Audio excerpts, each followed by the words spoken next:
li ngeen xam ni démb woowoon nañu fële ci direction générale des élections parce que heure bu élection day jege si pratique la dañuy convoquer mandataires yi pour wàññu spécimen yi ndax couleur yi sigle yi tur yi ak tur yi ci nekk ndax méngoo na ak li ñu déposé gis ngeen débat bi nga xam ni jotoon na jóg bi conseil constitutionnel defee ñombe bi nga xam ni adduna bi ñombe boobu yéem na leen bi mu daggee suñuy liste ni liste suppléant mooy dem liste titulaire du dem bi loolu amee yenn constitutionnalistes yi yenn homme de droit yi ñoo ngi doon posé wu ay questions comment ils vont faire ci liste Yewwi Askan Wi d'autant plus que liste yi war dem élection législative dafa war am photo wu tête de liste donc mu doon une équation pour dire des fois booy jël yenn décisions yi il faudrait que ngay mesurer le périmètre de ses conséquences ses répercussions ci loi bi alors que ki nga xam ni moo war tëddee ñaaxanaay war doxal loi bu fekkee moom mooy jël ay décisions yuy ñëw du tordre loi loolu day yéeme. Et pourquoi mooy démb bi ma demee toog dañ ma génneel benn bulletin benn spécimen nga xam ni en principe dañ ni loolu mooy doon après bulletin wi Yewwi biñ ko tegee turu suppléants yi ñoo nekk ci bulletin yi Yewwi Askan Wi ñu def ko amul photo tête de liste amul turu tête de liste identifiant yooyu nga xam ni tey loi bi ci article R58 da ko prévoir identifiant yooyu benn identifiant nekku ci donc ngeen gis décision conseil constitutionnel ni mu tordre la loi électorale ni mu tordre le code électoral nga xam ni donc ñooñu bi ñuy jël décision ils n'ont même pas profondément réfléchi pour gis ni ñoo ngi doon jëm ci impasse ñoo ngi doon jëm ci ñombe parce que ñombe weesuwul nga ni 8 listes yi nga xam ni ñoo war a dem 7 yi daanu am tête de liste benn moo ci dul am tête de liste moo ci dul am identifiant moo ci dul am photo wu tête de liste bi ñu présenté loolu ma ni leen lii lu muy tekki commissaire Ndiaye ni ma arrêté bi lañu suivre ma ni que arrêté bi ngeen suivre day ñëw léegi war remplacer la loi parce que la loi ce qu'elle dit elle est très claire mën ngeen ko lire ñëpp ci R58 mooy élection législative day am photo wu tête de liste mu ni non on n'est pas là pour interpréter la loi ma ni que xanaa tey nga interprété wul yow commissaire Ndiaye la loi la fois passée bi ma fi ñëwee ba gis ñombe Benno Bokk Yaakaar bi ngeen leen dee bëgg sauver yow ci sa bopp yaa toogoon di ñu jëm théoriser que Yewwi Askan Wi allait vers une liste incomplète à partir d'une loi boo génnee di ko lire tey R58 est là génne ko lire que et tu vas voir toi-même que la décision du conseil constitutionnel donne décision bi nga xam ni dafa nekk du tordre la loi. Quand le conseil constitutionnel les sages prennent une décision buy tordre la loi dans quel pays sommes-nous bi ñu demee ba ngoon sa ma woo kenn ci ñoom mu ni ma en réalité ñoom dañoo basé wu sur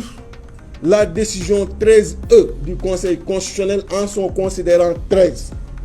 décision 13E mooy la réponse du conseil constitutionnel servir à Benno Bokk Yaakaar bi nga xamee ni ñoom dañu dugaloon recours pour demander que ñu éliminer suñu liste de suppléants ñoom bi ñu dugalee recours Benno Bokk Yaakaar pour demander ñu éliminer suñu liste de suppléants lii lañ ci waxoon dañu ni woon Yewwi warul am liste de suppléants parce que amatuñu titulaire te bu ñu amul titulaire dootuñu am photo te bu ñu amul photo kenn warul bàyyi seen suppléant jàll loolu la Benno Bokk Yaakaar dugaloon comme recours contre nous conseil constitutionnel tontu leen ni leen la photo à elle seule ne suffit pas pour identifier et que am na yeneen identifiant yu fa nekk donc déjà même dans sa réponse le conseil constitutionnel commencé woon na tordre le droit soit xamul li ci code électoral bi liiru ko xamul lu ci nekk wala soit nekkoon nañu di exécuter aveuglement benn commande provenant du président de la République et voilà aujourd'hui ci lim ñu yóbbee loolu moo waral bi ñu waxtaanee ñu ni nag liy jot na te wolof njaay dafa naan buur bu xamul ni saay la nga ni ko lan buur a ngi bàq ya donc fa la ñu toll ak le président Macky Sall parce que vraiment lii may wax sénégalais bu nekk mën na ko vérifier dama koy répété waat article R58 li ñu wax ni moo war a nekk ci bulletin de vote bu war a teew war a dem ci compétition dem leen ngeen lire ko. Comment on peut accepter dans ce pays maintenant que le Conseil constitutionnel jël ay décisions yi nga xam ni 15 jours après da ngay gis ni déjà mi ngi continuer di tordre la loi alors que bi mu koy jël ku nekk xam nañ lii c'est inédit mosul am ci Sénégal mosul am ci àdduna nga xam ni tout le monde dafa doon théoriser que la liste est unique et indivisible ñoom ñu ñëw kuppati ko ci bi mu dalee Benno Bokk Yaakaar parce que ñombe boobu ci Benno Bokk Yaakaar lañ ko defee parce que bu leen fàttee dama koy fàttali tout le temps que Dakar bi ñu koy rejeté la liste de Dakar suppléants yi c'était paritaire ça respectait la parité titulaires yi ñoo respecté wu woon la parité te pourtant bi ñu koy rejeté est-ce que kuppati woon nañu liste bi ñu koy rejeté toute la liste lañu rejeté loo bi leen loolu dabee 15 jours après ñoom ñu jël liste Benno Bokk Yaakaar kuppati ko bàyyi titulaire mu jàll laisser suppléant yi donc comment on peut laisser le président de la République Macky Sall une seule seconde penser que loolu mën na continuer ci biir Sénégal moo tax ce qu'on a retenu en conférence des leaders mooy bon à tirer bi nga xam ni loolu lañ doon xaar ci man démb ñu koy wax BAT mooy Yewwi Askan Wi du viser le bon à tirer parce que Yewwi Askan Wi mënul viser li nga xam ni day tordre la loi Yewwi Askan Wi mënul nekk ci orientation bi nga xam ni président Macky Sall moo koy jël te méngoowul benn yoon ak loi bi ñu ko ci suivre parce que moomul réew mi moomuñu ëpp ñu fulla ëpp ñu fayda ëpp ñu fit. Je l'ai dit hier au commissaire bi ñuy toog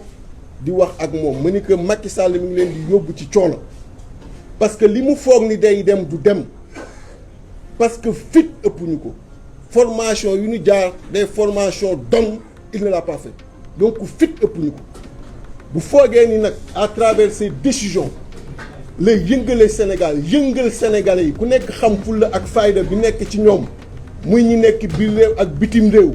bu fekkee ni jàpp na ni jël conseil constitutionnel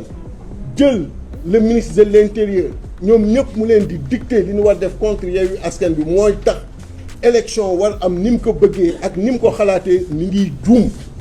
mi ngi yóbbu sénégalais yi ci impasse parce que lii amul sénégalais bu ànd ak xelam sénégalais bu objectif sénégalais bu Sénégal képp ñor ku mën a ànd ci lii président Macky Sall bëgg def bu fekkee tey les sages ñi nga xam ni ñoom ñoo war appliquer la loi ñoom ñoo war respecter la loi ñooy jël une décision immédiate qui ne respecte pas la loi et toutes les conséquences de ces décisions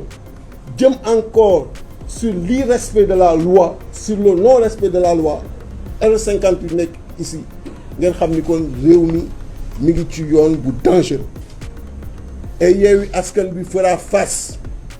on ne signera pas le bon à tirer parce que duñ ko topp ci joggati li nga xam ni mooy yoon donc loolu la ñu wax beneen mbir mi mooy lu mësul am Sénégal xanaa élection benn yoon lañ ko organiser tey ñu war jëm élection dugg pré-campagne CNRA ñaata yoon la def communiqué ci élection kenn mënu ko compter tout en CNRA day def communiqué est-ce que mos ngeen gis un communiqué bu CNRA bu gouverneur reprendre communiqué CNRA def si ay extension yi nga xam ni le code électoral n'en parle même pas extension bi nga xam ni dara taxu ko jóg lu dul jéem a anticiper ci manifestation Yewwi Askan Wi parce que tey il n'est dit nulle part que activité politique du am pendant pré-campagne mais ñoom ñëpp a nekk en activité politique. Macky Sall ba élection locale yi ba ci veille élection locale yi Macky Sall la ngi pré-campagne mi ngi ci ay tournée économique ak ay inauguration ak ay yu kenn xamul yéen ñëpp a ko fekkee. Alors pourquoi cette fois-ci cette nouveauté ba gouverneur naan day génne un communiqué pour reprendre communiqué CNRA donc ngeen xam que danoo nekk ci entreprise une entreprise qui ne passera pas waxuñu dara ñuy jaay ay ruube naan sunu manifestation bi ñu prévoir woon le 15 arrêté nañ ko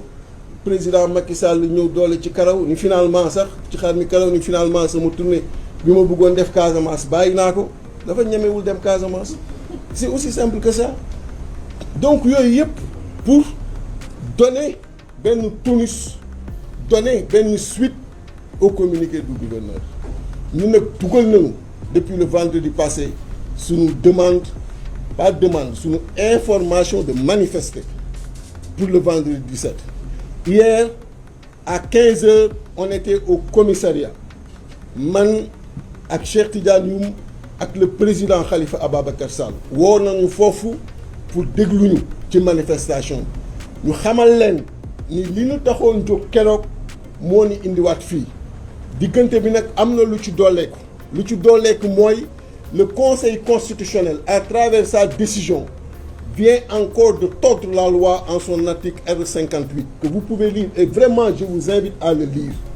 parce que ñun lépp lu ñuy wax rek c'est documenté et je vous invite à le lire cet article-là vous les journalistes et vous allez voir Conseil constitutionnel ni mu nekkee à travers cette décision-là di joggati li nga xam ni mooy code électoral et dans ces conditions di demander à tous les Sénégalais d'aller aux élections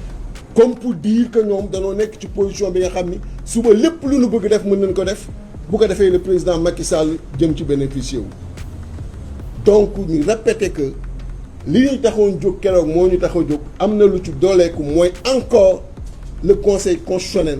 tord na loi bi à travers cette décision donc on le répète encore une fois Yewwi Askan Wi ne signera pas le BAT Yewwi Askan Wi ne se laissera pas faire Yewwi Askan Wi ne laissera pas Macky Sall dans ses manœuvres